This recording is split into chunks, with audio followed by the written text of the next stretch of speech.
सुप्रभात कक्षा 10 के बच्चों। पिछली कक्षा में हम लोगों ने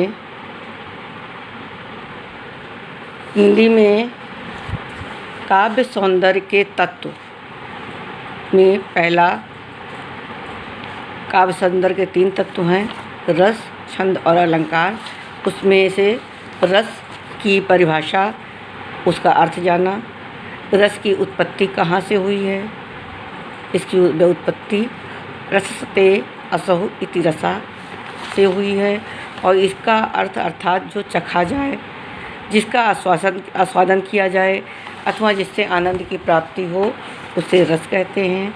सामान्य भाषा में रस का अर्थ स्वाद है, लेकिन साहित्य भाषा में जिसको सुनने से, पढ़ने से अथवा देखने से, अभिनय को देखने से जो आनंद की अनुभूति होती है, उसे हम लोग रस कहते हैं। कक्षा 10 के कोर्स में रस में आपके 2 रस हैं। वैसे तो 9 रस बताए गए हैं, 2 अन्य रस भी जोड़े गए हैं, लेकिन आपके कक्षा 10 में केवल 2 ही रस हैं। तो उसमें से पहला रस हम हास्य रस पढ़ाएंगे। हास्य रस किसी आकृति, वेशभूषा आदि और चेष्टा आदि को देख करके हृदय में जो विनोद का भाव जागृत होता है, वह हास्य कहा जाता है। यही हास्य जब विभाव, अनुभाव और संचारी भाव से पुष्ट हो जाता है, तो उससे हास्य रस की निष्पत्ति होती है या उसे हास्य रस कहा जाता है। उदाहरण के रूप में बिंद के वासी उदासी महाव्रतधारी सॉरी बच्चों, फिर से मैं पढ़ रही हूँ।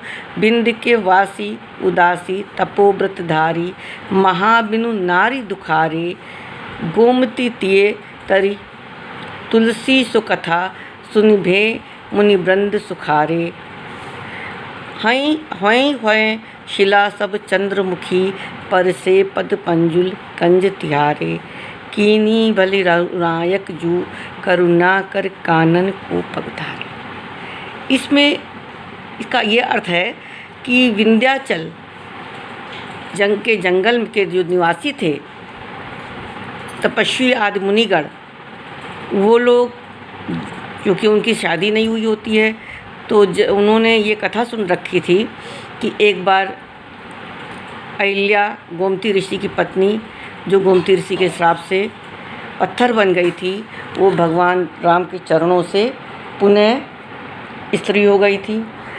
ये कथा बहुत लंबी है, इसको मैं आपको क्लास में पढ़ा दूँगी। तो उसको सुनने के बाद जब रामचंद्र जी वन को जाते हैं, तो वहाँ के जो मुनिगण हैं वो बहुत खुश होते हैं कि अच्छा हुआ कि दया करके रघुनायक अर्थात श्री रामचंद्र जी कानन अर्थात वन की ओर उन्होंने अपने पैरों को रखा है, जिससे यहाँ पड़ी हुई सारी शिला मतलब पत्थर चंद्रमुखी स्त्री के रूप में हो जाएंगे उनके चरण का स्पर्श करके, और हम सबके पास एक एक स्त्रियाँ हो जाएंगी, ये कहते हैं। और इस प्रकार से सब बहुत प्रसन्न होते हैं। ये एक व्यंग है, हास्य है। इसका स्पष्टीकरण है, स्थायी भाव इसमें हास्य है। विभाव के 2 अंग हैं। आलंबन विभाव, जो बिंद के उदासी मुनिगण, उदासी वासी हैं, उदासवासी। आश्रय क्या है? पाठक जो पढ़ रहा है। उद्दीपन क्या है? गौतम की स्त्री का उद्धार, यानी गौतम ऋषि का स्त्री का उद्धार उनके चरणों से ही हुआ था। अनुभाव, मुनियों की का कथा आदि सुनना। मुनि आदि जब अहिल्या का और गौतम ऋषि का सुनते हैं कथा, तो उसका वर्णन है।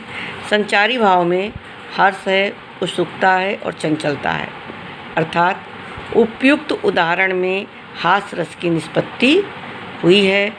बच्चों, इसको आप लोग अपनी कॉपी में नोट कर लीजिएगा पूरा का पूरा, और याद भी करिएगा, क्योंकि आज हम आपको केवल एक रस पढ़ा रहे हैं, कल दूसरा करुण रस पढ़ाएंगे, इसलिए इसको अच्छे से याद कर लीजिएगा।